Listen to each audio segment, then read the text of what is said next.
3 فنانات اتقبض عليهم في قضايا شرف. رقم 2 مفاجأة. رقم 1 غادة إبراهيم، وقتها اتقبض عليها من مباحث الأداء، ده لأنها كانت بتدير شقتين إعارة، شقتين، شقة واحدة.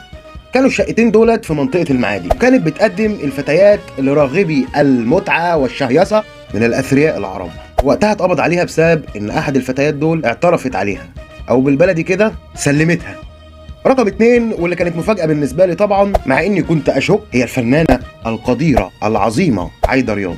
في 1982 اتهموا الفنانة عايدة رياض بممارسة فنون الإعارة. ما كانتش لوحدها، برضه كانت بتسرح بعض الفتيات اللي كانوا بادئين في مجال التمثيل واللي ما كانش ليهم ظهور قوي في المجال ده. حتى وقتها اتعرفت القضية بقضية الكومبارس. اتحكم عليها سنة، لكن قضت منهم 3 أشهر بعد ما خرجتها محكمة الاستئناف، وقضت 3 شهور في سجن القناطر. رقم 3 الفنانة الشابة امال حمدي، وده كان في 2014. اتقال وقتها ان اتقبض على فنانه شابه اسمها امال حمدي في احد بيوت الدارة.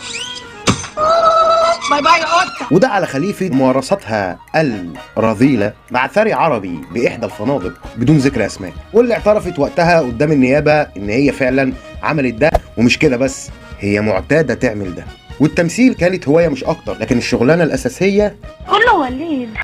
وليله ما قبضوا عليها كانت بتقضي ليله زي الفل، وكانت مسعره الليله ب1000 جنيه. تخيل بقى 1000 جنيه في 2014، يا لهوي، ده يعملوا لهم بتاع 30,000 جنيه دلوقتي، يمكن اكتر لو الدولار فضل واخد الجنيه كده ورا مصنع الانابيب. لو عايزيننا نعمل فيديو طويل عن الموضوع دوت ونجيب التفاصيل كلها ونجيب قضايا اكتر، ما تنساش اللايك، الفولو، اشتراك في قناه اليوتيوب، ولو بتشوفنا من على الفيسبوك ما تنساش الفولو طبعا. كان معكم عمو ريشه، اللي مش عاجبه العيشه طبعا. سلام عليكم. أصل الحكاية مش معضلة، بحبة إرادة تتحل المشكلة.